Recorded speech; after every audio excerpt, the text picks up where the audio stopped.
Добро вечер во емисијата 360 степени на Алсат. Во ово издание ќе гледате. Европскиот суд на правдата пред 2 години донесе пресуда против Полска поради повеќегодишно надминување на дозволените нивоа на PM10 честички во воздухот. Македонија, ако беше членка на Европската Унија, најверојатно како и Полска, ќе беше осудена од Европскиот суд на правдата. Фирми блиски до братучедите Груевски Мјалков на големо се богатат. Како што го покажа тоа и овој тендер. Зошто се работувате со тие фирми кои што еве вие лично ги имате посочувано дека се дел од, поблаго кажано, матни делки? Видете, и за мене и за јавноста не е спорно кои фирми ќе работат. Многу е важно како и на кој начин ја добиваат работата. На терен, проекти дуку филој dikun do vënua, ndërsa në Tetov, tani për tani, vetëm kanë shpresë se këtë dimër do të rrëshasin në patinazh. Shpresojmë që ditët të cilat do të thotë i kanë humbur qytetarët nga ky investim i dëmtuar tashmë, do të mund të kompenzohen, do thotë në muajt në vijim. Последни денови за владата да го убеди УНЕСКО дека Охрид не заслужува да биде впишан на листата светско наследство во опасност. Не се случува се во последен момент. Се надевам дека ова е провокација за да останете со нас во следните 50 на минути. Се враќаме за кратко.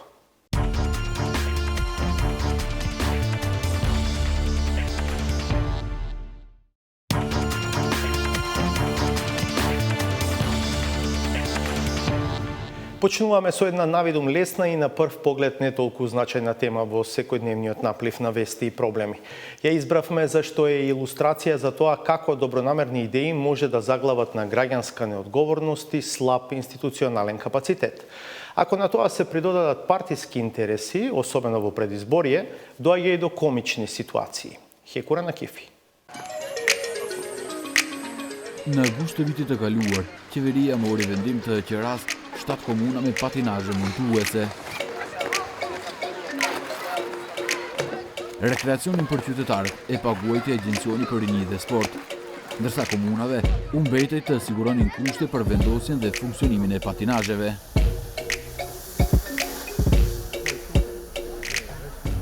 Në teren, projekti diku filloi me kohë, diku do vënua, ndërsa në Tetov, tani për tani, vetëm kanë shpresë se këtë dimër do të rrëshasin në patinazh.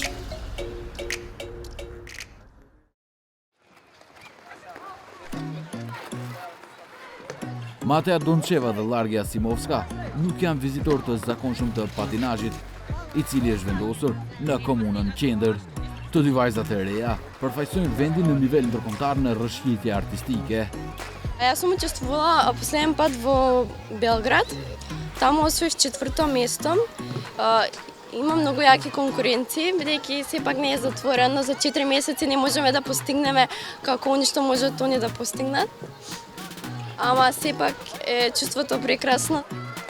Patinazhi vendosur me ndihmën e Agjencionit për Rini dhe Sport nuk është i përshtatshëm për trajnimin profesional, por nuk kanë mundësi tjetër. Prandaj janë faleminderues për këtë. Го користиме лизгалиштата кои што се поставени низ градот, сме многу благодарни на тоа што имаме можност. Моментално малце не можеме сите елементи да ги прикажеме, значи можеме и подобро да лизгаме, бидејќи имаше и други од рекреативното и малце беше страв да не ги повредиме. Patinazhi në Qendër është njëri nga gjithsej 7 sa janë planifikuar të vendosur në vend gjatë muajve të dimrit. Lokacione tjera janë Strumic, Manastir, Ohër, Gostivar, Tetov dhe Kumanov. Me kohë kanë filluar 4 patinazhe, 2 vënuan, ndërsa njëri nuk është hapur ende.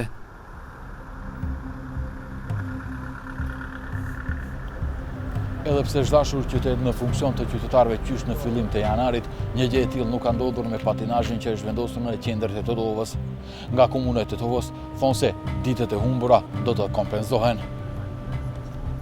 Në natën e vitit të ri, qytetarë të pakujdesshëm i vunë zjarrin një pjesë të patinazhit, duke dëmtuar një pjesë të gardhit dhe më e rëndësishmja, instalimin e nevojshëm për të bërë akullin. Në bazë të informacioneve që kemi marrë sot ne si shërbime, përfaqësuesit e Agjencionit për Rini dhe Sport kanë qenë në hapësirat e Tetovës. Është marrë vendim që të formohet një komision për vlerësimin e dëmit dhe i njëjti dëm do thotë të paguhet nga ana e komunës së Tetovës. Shpresojmë që ditët të cilat do thotë i kanë humbur qytetarët nga ky investim i dëmtuar tashmë do të mund të kompenzohen do thotë në muajt në vijim. Në Gostivarin Fqinj pati një vonesë gjatë vendosjes së patinazhit, por pas ditës së parë, sistemi për bërjen e akullit ndaloi së punuari. Tani, ajo funksionon, por kur moti lejon. Probleme nuk ka pas për patinazhin, vetëm se temperaturat e larta është pak problem. Ky patinazh duhet jetë këtu deri me datë 8 mars të 2020-s, mi pa do të varet shumë edhe prej kohës. Edhe në rekreacion banorët e Gostivarit nuk ishin rad nga politika. Edhe pse tingëllon komike, partitu përplasën për atë se kush ishte më meritori që qyteti mori një patinazh. Hapjen zyrtare shënuan kryetari Arben Taravari, i cili është kuadri Aleancës për shqiptarët, si dhe zëvendës drejtori aktual në Agjencionin për Rini dhe Sport, Izmit Nura, i cili vjen nga rradhët e BDI-s. Por për atë reagoi ish zëvendës drejtori në Agjencionin për Rini dhe Sport, Gazmender Ristemi. Si që publikoi Gostivari sot, a i deklaroi: patinazhin e siguruam ne, kuadri RTK-s, i udhëhequr nga Vesel Mehmeti. Të tjerët le të presin shirita dhe le të marrin meritat. Duke u thyrë në burime ju zyrtare përsëri Gostivari sot, shkruan se meritat për patinazhin janë të BDI-s. Dhe me thënë se zëvendës ministrja për financa Shirete Elezi dhe sekretari shtetëror në Ministrinë e Kulturës Valmir Azili ishin ata që kërkuan shesh patinazhe, jo vetëm për Gostivarin, por edhe në Tetov. Probleme vendosin e patinazhit kishte edhe në Kumanov. Në vend se në ditët e para të janarit, kumanovarët fituan mundësi që falas të rrëshqasin në gjysmën e dytë të muajit, më në 19 janar. Në lokacionin që ishte caktuar dhe përpunuar nga komuna e Kumanovës, kemi pasur probleme teknike për shkak të pamundësisë për të lidhur energjinë elektrike në trafostacionin që kishte për momentin dhe duhej të reagonin nga EVN-ja për të larguar atë problem. Sidoqoftë, si në Gostivar ashtu edhe në Kumanov, tani probleme po shkakton temperatura. Kemi vështirësi për momentin me ruajtjen e shtresës së akullit për shkak të temperaturave të larta dhe periudhës me diell. Shpresoj që në periudhën e ardhshme të kemi temperatura më të ulta, siç janë gjatë periudhës së dimrit, dhe nuk do të kemi vështirësi me menaxhimin dhe funksionimin e patinazhit. Në qytete tjera, Ohër, Manastir dhe Strumic, nuk pati probleme në lëshimin e objekteve rekreative. Që qytetarët të mund falas të rrëshqasin në këto komuna, Agjencioni për Rini dhe Sport nga buxheti shpenzoi 228.000 euro. Kompania përgjegjëse për ofrimin e shërbimit është Solkav GmbH, kompania austriake me filial në Ohër. Sipas kontratës së publikuar nga Byroja e Prokurimit Publik, e nënshkruar me 25 dhjetor 2019, kompania e kishte 7 ditë nga momenti i nënshkrimit për të vendosur të gjitha shesh patinazhet. Në rast të gabimit të tyre, të drejtat e agjencionit janë të qarta. Nëse zbatuesi detyrimet e ndërmarra me këtë marrëveshje nuk i përmbush në mënyrë të ndërgjegjshme, profesionale, me cilësi dhe në kohë, pas njoftimit me shkrim të dorëzuar paraprakisht, organi përgjegjës ka të drejtë të ndërpres këtë marrëveshje. Sidoqoftë, përgjigjet që kemi marrë nga komunat fituese, mund të konkludojmë se arsyeja që banorët e tyre filluan me vonë të shijojnë nuk është tek kompania kontraktuese, por tek autoritetet lokale. Drejtori i Agjencionit për Rini dhe Sport, Darko Kaevski, është i vetëdijshëm me problemet në disa komuna. Kështu që thotë se mund të lësë kontraktuesin patinazhet të qëndrojnë më gjatë. Според договорот, овие лезгалишта ќе бидат поставени 2 месеца, се во зависност од временските прилики, во согласност нели со фирмата која што ги поставува, се договоривме да биде и повеќе, ќе гледаме некаде до почетокот, средината на март, се во зависност, како што кажав претходно, од временските прилики, се со цел колку што може повеќе да бидат во функција на младите, да се радуваат, да лизгаат, да спортуваат, да практикуваат спорт и со тоа секако да бидат среќни и задоволни. Patinazhi në akull është falas, përveç në njërën prej komunave, ku bëhet një pagesë simbolike, ndërsa mjetet e mbledhura përfundojnë për bamirësi.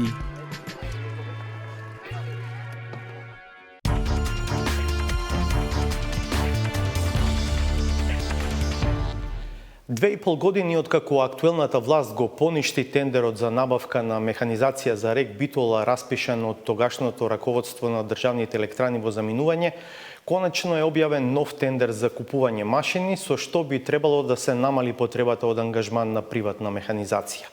Истражувањето на 360 степени покажа дека оваа ставка ги чинела граѓаните 370 милиони евра во изминатите 2 децении. При тоа трошоците битно варираат од година во година. Најголема сума од околу 50 милиони евра е потрошена во 2013-та, а најмногу по мегават час произведена струја се платени во 2016-та. Александар Димитриевски.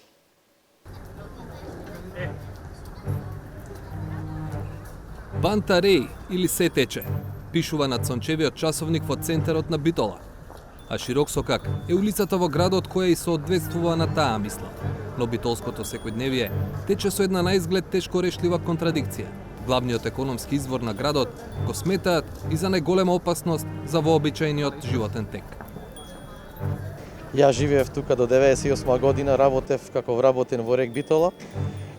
И филтрите работеа, се работеше како што треба, воздухот беше многу почист него што го гледам ова денес. Прв пат си идам во зима, после 21 година од странство, жената ми мора да носи маска за да диши. Мислам дека овие последните години или исто или е малце влошено. На многу телевизии не се спомнува Битола како загаден град, се спомнува Скопје, Тетово или други, ама Битола не, а и уствари или впрочем најзагадено е во Битола. Не би го трампал РЕК Битола за поквалитетен воздух, али би требало да следат некои мерки за воздухот што излегува и мислам загадувањето да биде контролирано. Мислам дека РЕК треба да постои, да работи како за енергија и за други работи. Филтрите мислам дека треба да ги сменат. Всушност нема да бирам, него ќе одберам најверојатно да си забим. Дека воздухот во Битола е далеку од чист и дека за тоа има вина во индустријата не е само перцепција. Според мерната станица на влезот од градот, чија цел е да го мери загадувањето од фабриките. Во последните 11 години битолчани дишале воздух со помалку од 50 микрограми ПМ10 честички во 1920 дена. Додека во 1096 дена оваа законска граница била надмината. Во преостанатите 1032 дена, таа информација не се знае бидејќи мерната станица не работела. А најголемиот индустријски капацитет во регионот е РЕК Битола. 360 степени доби редок увид во комплетната работа на комбинатот и за емисијата на штетни гасови и за трашоците. Оние јавно наизвиканите, ангажирање на помошна и механизација за ископ на јаглен и јаловина. Спротивно најавниот впечаток она што излегува од трите бетонски кули високи и над 100 метри, не е загадувач на воздухот, туку водена пареја која претходно поминала низ турбините на трите блока. Опасноста доаѓа од чадот од црвено-белите оджаци. Ова е така наречена машинска сала во термоелектраната на РЕК Битола. Филтрите се доаѓаат сега позади нас. Значи, кога согорува јагленот и кога пепелта од согорениот јаглен поминува преку димните канали, доаѓа во електростатскиот филтер, се ослободува гасот од пепелта, пепелта продолжува кон одлагалиште, а гасот излегува низ оджаците на РЕК Битола. Со други зборови, Менде Куновски објаснува дека РЕК Битола и во моментов има филтри, така наречени електростатски. Тие одвојуваат прашината од чадот од согорениот јаглен, кој е гориво за затоплување на водата, чија пареја ги врти турбините на комбинатот, за потоа генераторите да произведат струја. Па, зошто тогаш на РЕК Битола му треба филтр? Во моментов проектирани се 100 микрограми на метар кубен. Во моментов законодавството вели 50 микрограми на метар кубен треба да биде максимално, а најавите се дека во перспектива тоа ќе се спушти на европско ниво и до 20 микрограми. Планот на државната компанија е надградбата на филтерот во РЕК Битола да почне на есен. Проценката е дека зафатот ќе чини најмалку 21 милион евра. Но колку повеќе прашина филтерот спречува да оди во воздухот, толку повеќе прашина треба да се фрли некаде. Одлагањето, како што го нарекуваат во РЕК Битола, се врши на околното земјиште. Куповите прашина потоа се прскаат со вода и адитиви, па се покриваат со земја и јаловина за да не ги разнесува ветерот. За разлика од пред 2 години кога 360 степени ја снимаш истата локација, има многу помалку површини што не се покриени. она што паралелно се изготвува и треба да биде готово за кратко време. Од сега е така наречената касета, или ѕидот во висина од 15 метра и во должина од околу 1500 метра, кој што гравитира кон населените места во близина на рек Битола, и во кој што практично во таа така наречена касета ќе се одлага пепелта за да се намали запрашувањето на околината. Да се намали никогаш нема да значи да се спречи загадувањето на околината. Затоа се свесни и во комбинатот, и во градот. Зошто тогаш работи рек Битола? Одговорот е едноставен. Вработува 2700 луѓе и произведува околу 80% од домашната електрична енергија. Но рек Битола низ годините обезбеди екзистенција и за илјадници други. Ако до завршетокот на претходната деценија комбинатот трошел меѓу 3,5 и 10 милиони евра годишно на услуги за транспорт и ископ на јаглен од приватни фирми, во 2009 година почнува експлозија на трошоците. Меѓу 2011 и 2016 годишно се исплаќаат меѓу 35 и 50 милиони евра за услугите од приватни фирми. Со новата влада, сумите повторно паѓаат прво по 20, а лани и под 15 милиони евра. Собрано, за 2 децении близу 370 милиони евра од рек Битола се одлеале кон приватни фирми, а парите од рек се народни пари. Од поинаков агол, ако се вкрстат парите за приватните фирми и произведената електрична енергија, во претходната деценија трошокот по произведен мегават час бил меѓу 70 евроценти и 3 евра. Потоа, соодносот драматично расте до невисоки 15,2 евра во 2016 година. За веќе следната година драматично да се намали на 6 евра по мегават час и 4,2 евра лани. Ова огромно пространство зад мене е рудникот Суводол. Од него со енергија се храни рек Битола, најголемиот производител на електрична енергија во земјата. Најголемиот дел од машините кои што можете да ги видите во позадина е онаа механизација која што комбинатот секоја година ја изнајмува во последниве 2 децении, а која е предмет на огромен интерес на истражувачките новинари, но исто така и предмет на препукување меѓу власта и опозицијата, кој и да е на позиција. Единствените машини кои се на рек Битола се најголемите на снимката. Се друго е на приватните фирми, од едноставна причина. Иако се расипувале камионите и багерите на комбинатот, не се купувале нови.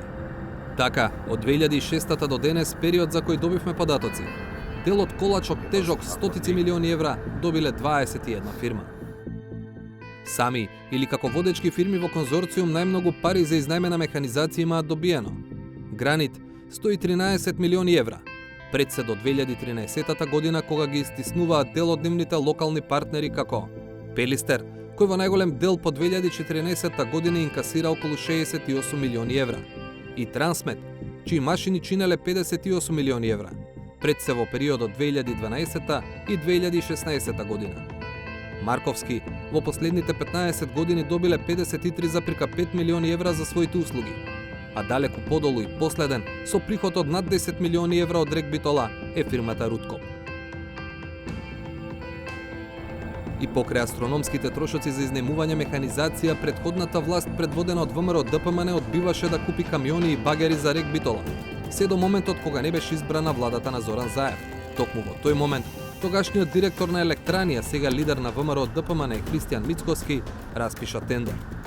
Новата власт го поништи поради сомнеш во постапката. Иако повторното објавување го најавуваше со години, го распиша неодамна, пред нова година. Проценките се дека механизацијата ќе чини околу 45 милиони евра, при што првата фаза која е во тек тежи 19 милиони евра. Дали се плашите дека можеби овој тендер нема да го види својот крај, токму поради изборите? Јавната набавка објавена на крајот од годината заради заштедата на средствата кои што ги направивме во изминатите 2 години, 2018-2019 година. Токму затоа ја одиме со сопствени средства, не преку кредитирање или лизинг, со што значително ќе ги намалиме трошоците на набавка и последствено на тоа и во производството во компанијата. Спроведувањето на постапката сега непосредно пред избори, значи никако нема да ја наруши процедурата. Ние кога ги подготвувавме и тендерската документација и средствата, ниту знаевме, ниту предвидувавме дека ќе има избори. Една од причините што тендерот се одложуваше беше случајот на СЕО Труст против Трансмет на Сеат Кочан, за малверзации токму со тендерите за РЕК Битола. Во предметот беше запленета механизација која државната компанија сметаше дека може да биде употреблива. Од увидот кој што се направи на лице место, се утврди дека голем дел таа механизација е во многу лоша состојба. Дека голем дел таа механизација е и неупотреблива. Дека бара големи вложувања кои што ќе дојдат на терет на нашата компанија и дека таа опрема можеби нема да биде доволно функционална како новата опрема. Причина плюс и за зошто не чекавме уште за трансмет е тоа што увидовме од документацијата дека таа механизација има прв ред на хипотека кон банките. Додека се чекаше распишувањето на тендерот и актуелната власт соработуваше со дел од истите фирми кои вршеа ископ во РЕК Битола во времето на ВМРО ДПМН. Таква е, например, Марковски, за која токму Васко Ковачевски наведуваше дека се богати поради блискост со претходната власт. Додека 500.000 граѓани живеат под работ на сиромаштијата, фирми блиски до братучедите Груевски Мјалков наголемо се богатат.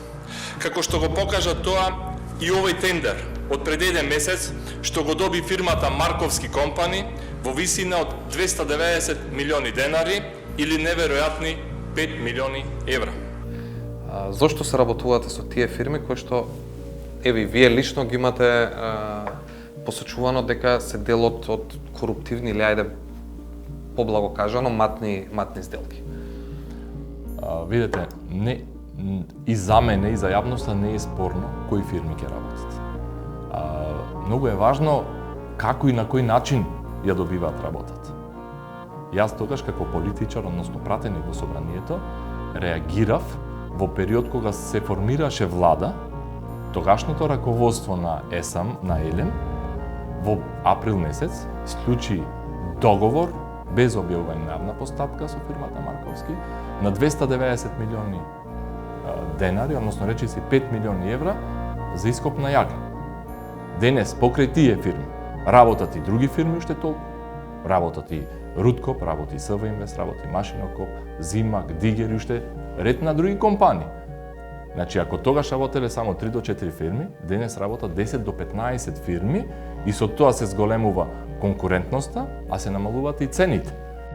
Токму за една од новите фирми СВ Инвест, опозицијската ВМРО ДПМН обвинуваше дека работи со камиони кои биле на братот на премиерот Зоран Заев, Вице, што компанијата го демантираше. Порталот Призма неодамно објави признание на газдата на СВ Инвест дека се познавал со Заеви, но дека тоа нема никаква врска со неговиот влез во РЕК Битола.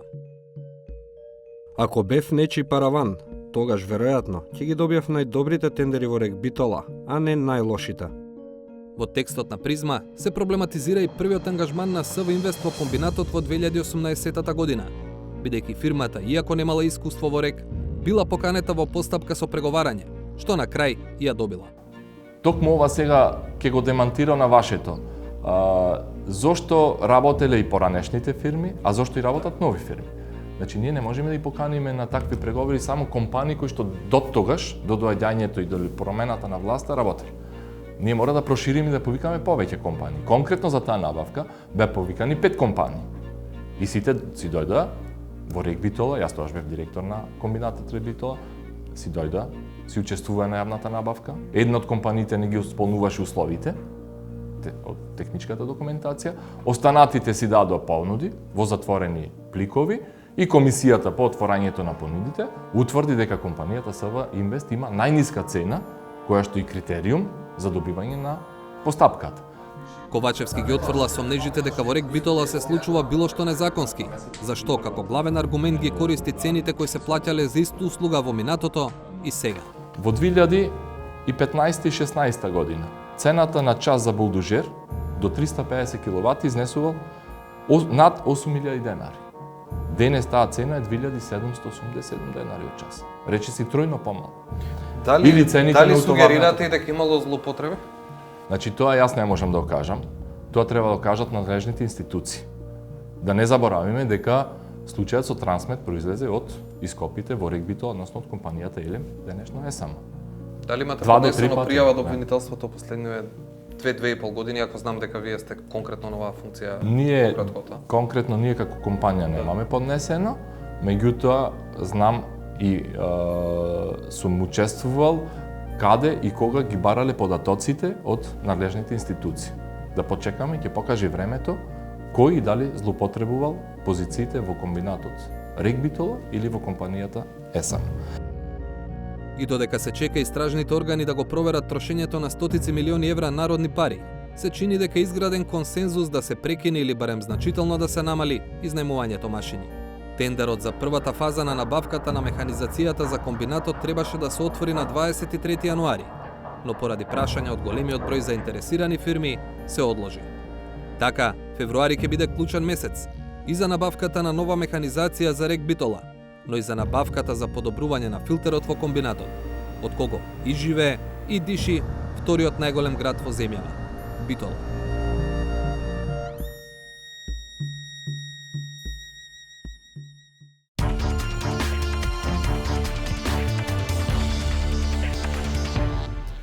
Дали со ваков квалитет на воздухот Македонија може да стане членка на Европската Унија? Ова е работната теза во историјата на Зоран Јовановски, во која ќе дознаеме дека државите членки на ЕУ што не се придржуваат до стандардите, Европската комисија ги дава на суд. Веќе има и пресуди. Дали покрај поглавјата 23 и 24 за судството и владењето на правото, за земјава едно од најтешките во пристапните преговори ќе биде и поглавјето 27 за животната средина. Загадувањето на воздухот во Македонија има надолен тренд во последните години, но намалените вредности се уште се високо над границите на европскиот стандард. Освен транспонирањето на легислативата, многу малку е направено во реалните промени на терен. Иако не сме земја членка на Европската Унија, иако се уште не се започнати преговорите, ние де факто имаме контрола од Брисел. Може ли со ваков квалитет на воздухот земјава да стане членка на Европската Унија? Или ако беше членка, ќе трпеше ли последици?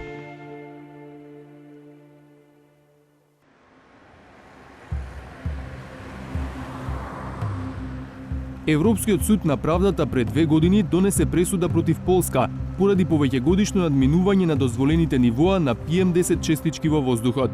Како членка на Европската Унија, земјата е обврзана да ги следи стандардите од Европската директива за квалитет на воздухот, според која дневната концентрација на PM10 честички е ограничена на 50 микрограми на метар кубен, а годишниот дневен просек на 40.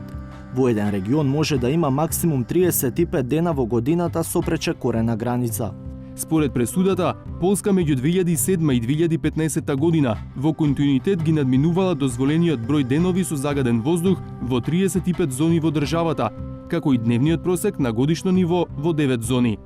Главната причина е масовната употреба на јаглен како енергенс во индустријата и во домаќинствата. На оваа мапа на Европската агенција за животна средина се гледа загадувањето на воздухот во Полска во 2017 година. Црвените и црните точки кои означуваат надминување на дозволените просечни вредности на годишно ниво се многубројни. Полската екоактивистка Магдалена Козловска вели дека по пресудата властите донеле стратегии, планови и мерки со кои се обидуваат да ја убедат Европската Унија дека ќе го подобрат квалитетот на воздухот. The punishment is financial, but it's postponed. So still Poland hasn't paid anything. Poland needs to prove that it's doing something, and if the authorities believe that it's happening and it's changing the situation, and that there are proofs that it's changing, then Poland won't pay the fine. Ако Полска не испорача резултат, казната би можела да достигне до 50 милиони евра. Не случајно, затоа што проценките на Европската агенција за животна средина велат дека во Полска 44.000 луѓе годишно умираат пред време поради загадениот воздух, а едногодишен престој и дишење на воздухот во главниот град Варшава е исто како да се испушат 1000 цигари. Македонија, ако беше членка на Европската Унија, најверојатно како и Полска, ќе беше осудена од Европскиот суд на правдата поради постојаното пречекорување на дозволените нивоа на PM10 честичките. Во центарот на Скопје така е во овој момент, а така и со просеците од изминативе 8 години. Анализата на податоците од мерната станица кај ректоратот на Универзитетот Свети Кирил и Методи во Скопје од 2012 година наваму покажуваат надминување и на бројот на денови и на просечната концентрација на PM10 честичките за сите години. Ана Лешовска-Чоловиќ од невладината организација Екосвест смета дека во пристапните преговори со Европската Унија најтешко за земјава ќе биде токму поглавието 27, кое се однесува на животната средина. Европските стандарди за квалитет на воздухот ќе мора да ги достигнеме. Само прашање е колку време ќе добиеме за тоа, вели таа.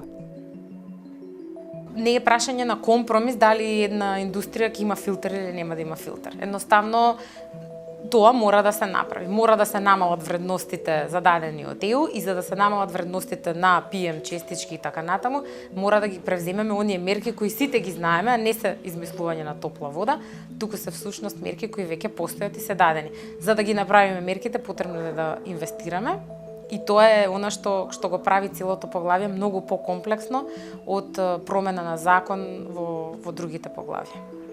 Со програмата за намалување на аерозагадувањето за годинава, државата издвоила 1.600.000 евра.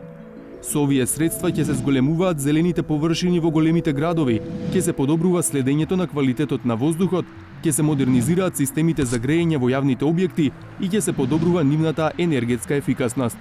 За жал приоритетите ги гледаме во финансиите, па така кога ќе погледнеме колку реално пари се определуваат, не само на национално, туку и на локално ниво, сликата станува јасна дека животната средина и квалитетот на амбиентиот воздух, а со тоа и јавното здравје, не се приоритет на владата.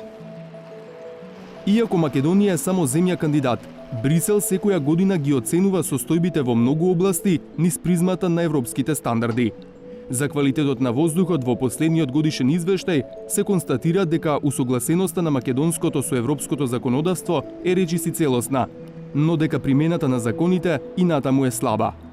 Недостигот на доволно административни и финансиски ресурси се уште е главната пречка за воведување мерки за подобрување на квалитетот на воздухот. Кадрите кои беа доста стручни и способни да ја работат работата, излегоа од Министерството. Едноставно отворија консултантски фирми и така натаму, значи има одлевање на капацитетите од Министерството и иако оваа институција брои околу 300 вработени, гледаме дека не секогаш се во состојба да се справат, да кажам, со сите предизвици. Министерството за животна средина неодамна предложи измени на Законот за квалитет на амбиенталниот воздух. Општините, институциите, компаниите и останатите вклучени страни, наместо препораки ќе добијат обврзувачки насоки, а соодветно на тоа и санкции. Од Министерството очекуваат новиот закон пратениците да го изгласаат пред распуштањето на собранието на 12 февруари. Со оглед на тоа што доцнењето во достигнувањето на европските стандарди е големо, од животна средина велат дека допрва ќе треба да се засукаат ракавите. Повторуваат дека намалувањето на загадувањето на воздухот е долготраен процес.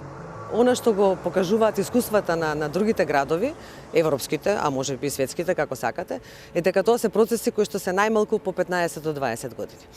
И преку нивните извештаи кои што ги имаме како примери и со превземање на сет на мерки во сите сегменти, започнувајќи од административни мерки, мерки во индустријата, во градежништвото, во сообраќајот, значи концентрациите на PM 2,5 или 10 и на сите други останати материи кои што го загадуваат воздухот се намалуваат постепено. Значи не можеме да очекуваме дека тоа ќе биде во многу краток период. Меѓутоа тоа не значи дека не треба постојано да применуваме мерки. Чешка во комбинација на домашни зафати и европска поддршка успева значително да го подобри квалитетот на воздухот уште во текот на преговорите за членство во Европската Унија, а и откако во 2004 година стана дел од Унијата. Според чешкиот експерт за екологија Бедрих Молдан, клучно било што земјата започнала со мерки против загадувањето уште за време на пристапниот процес. We were able to get rid of the main pollutants, namely the sulfur dioxide, which was previously emitted by big power plants, and they were all desulfurized.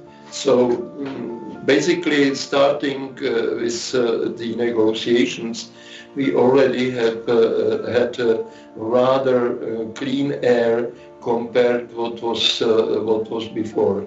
Мапата за Чешка за 2017 година има далеку помалку црвени и црни точки за разлика од Полска, но земјата и натаму има проблем со високи концентрации прашина во воздухот, што е наизразено во североисточниот регион, каде што се наоѓа индустрискиот град Острава.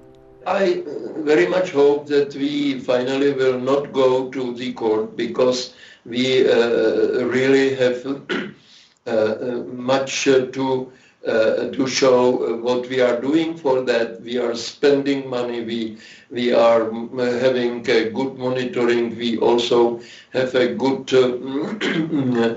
cooperation with the local communities, with the local administrations and all that. So we are really doing our best. Споредено со чешкото искуство, може да се заклучи дека годините поминати во европската чекалница се изгубени за Македонија од аспект на подобрување на квалитетот на воздухот. Иако од 2005 имаме кандидатски статус, генерално можам да кажам дека целото поглавје 27, не само аспектите на квалитетот на амбиентен воздух, се ставени некако паркирани на страна. Според анализата од 2016 година на Министерството за животна средина, направена во соработка со надворешни експерти, земјава имала усогласено 93% од легислативата за квалитет на воздухот со европската. Едноставно, освен транспонирањето на легислативата, многу малку е направено во реалните промени на терен, односно вистинското постигнување на стандардите кои треба да важат не само во ЕУ, туку и кај нас. Ке мора да се потрудиме многу. Има и земји членки кои што влегува во Европската унија со делумно неисполнети стандарди во животна средина, ги исполнуваат во текот на годините. Ке се потрудиме, нели, ке имаме обврски и ке мораме да ги исполнуваме. 1 февруари е рокот што го доби земјава за извештај до УНЕСКО во кој ќе каже што е направено за ургентните барања за Охрид да не го загуби статусот на заштитено природно и културно наследство. Од владата се задоволни, но од невладиниот сектор обвинуваат за шминка. Галена Николовска-Ризвановиќ прави пресек на состојбата пред доаѓањето на реактивната мисија на УНЕСКО в четврток во Охрид. Последни денови за владата да го убеди УНЕСКО дека Охрид не заслужува да биде впишан на листата светско наследство во опасност. До крајот на неделова треба да биде испратен извештајот за напредокот во спроведувањето на препораките на УНЕСКО. Од владата тврдат дека државата е на добар пат, но граѓанскиот сектор не е убеден. Велат дека пред УНЕСКО повторно ќе се представи лажна слика за посветено работење. 360 степени повеќе пати проверуваше што е спроведено од препораките на УНЕСКО по јунската сесија во Баку. Издвоивме 10 клучни барања. Па еве што покажа нашиот семафор во однос на тоа што е целосно реализирано, што е делумно, а што не е воопшто ни почнато. Поголемиот дел од препораките во нашата табела споредбено со таа од пред 4 месеци сега се обоени во зелена боја. Но интересно е што две од задачите владата ги реализира една недела пред испраќање на извештајот за напредокот. Станува збор за формирање заеднички комитет со Албанија и усвојување на планот за управување со Охридскиот регион, кој треба да стави крај на урбаниот хаос во градовите и целото крајбрежје преку посебно зонирање. Па од владата, конкретно од министерот задолжен за координација на активностите поврзани со барањата на УНЕСКО, побаравме одговор зошто се чекаше до последен момент да се исполнат дел од обврските. Не се случува све во последен момент, затоа што за да го формирате меѓудржавниот комитет, треба процес да отиде низ институциите на двете држави. Предлагање на кандидати, номинирање, избор во таа влада, исто како што и кај нас. И тој процес траеше. Не е до тоа дека во последен момент, туку дека процесот е таков, процедурите се законски така, како што се во Албанија, во еден дел така се и кај нас. И тоа беше еден второ, од друга страна, планот исто така е процес.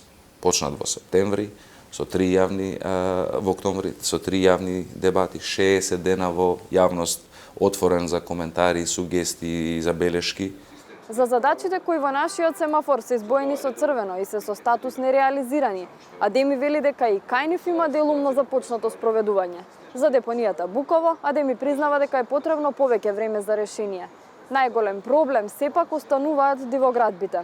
Процесот на рушење на дивоградбите е надлежност целосна на општините. Кога збориме за оној дел, да, државниот инспекторат За објектите во заштитеното во централното подрачје, меѓутоа како целина трите општини имаат обврски законски тие.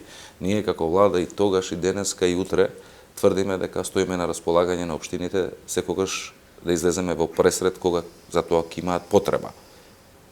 Општините, барем во оваа ситуација, општина Охрид и градоначалникот прават максимални напори во рамките на буџетот што го имаат со ребалансот неколку пати околу средства, одвојување средства за решавање на тоа. Општина Охрид почна со уривање, но целата акција се сведе на неколку отстранети диви платформи и 2-3 приватни куќи, чии сопственици најавија дека самите ќе ги урнат. Од општината велат дека акцијата трае, но на нашите прашања колку дивоградби досега урнале, колку пари се потрошени за таа намена и дали ќе побараат уште средства од владата, не добивме конкретни одговори. Во текот на изминатиот период беа отстранети дивопоставените платформи од угостителските објекти кои се лоцирани на крајбрежјето на Охридското езеро, во потегот од местноста Јано до населбата Канео. Како што имаме соопштено и претходно, досега се постапуваше и ќе се пристапи кон отстранување на објекти за кои не постојат правни пречки за отстранување. За реализацијата на препораките ја консултиравме и невладината Фронт 2142, чии истражувања покажале дека само за 2 мерки може да се каже дека има делумно исполнување. Станува збор за мораториумот за градба и планот за управување. Објаснувањето е дека не може да се направи реална анализа што е де факто направено за другите мерки, бидејќи владата не им ги дава на увид ниту записниците од владините седници на кои се дискутирало за УНЕСКО, ниту регистарот на дивоградби. Ги побаравме информациите од владата, што е на сите овие седници на кои што наводно има предточка степенот на реализација на препораките, што е да ни ги дадат документите, што е разговарано, што е одлучено. Одговорот кој што го добивме е дека тоа се класифицирани информации. Стојковска вели дека актите со кои владата се фали дека се донесени не се спроведуваат соодветно. Планот за управување според неа не може да стапи на сила без закон за управување со Охридскиот регион, а мораториумот кој важи до февруари од самиот почеток е манипулативен, бидејќи низ Охрид постојано се гради. Се дополнува списокот за што се не важи мораториумот. Значи, со други зборови, се што е планирано, договорено, не навлегуваме тоа, таа одлука нема да спречи да се реализира. Нема да спречи урбанизација на Елшани. Нема да спречи нов кеј кој што навлегува 3 метри во езеро. Нема да спречи индустријската зона во Лескојац. Значи, така е скроен. Освен називот, името мораториум, нема да спречи урбана и крајбрежна трансформација, која што е препораката, суштинската препорака. За граѓанскиот сектор и по Баку нема дилеми дека единствениот спас за Охрид е тој да се впише на листата наследства во опасност, бидејќи според нив таму реално и припаѓа. За власта пак, надежите се во реактивната мисија на УНЕСКО која доаѓа во посета на земјава в четврток, 2 дена пред истекот на рокот за испраќање на извештајот. Имаме уште содржини за вечерва, по паузата е саботажата. Бидете на осад.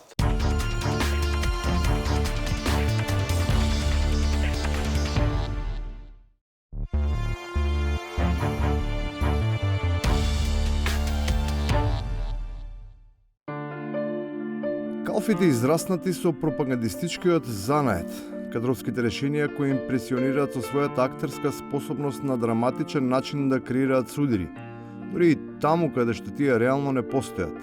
Последните следбеници на менторите, чии продукт е токму таквата политика, самите се влегуваат во уста и лично си бараат да престанат со таквото поведение.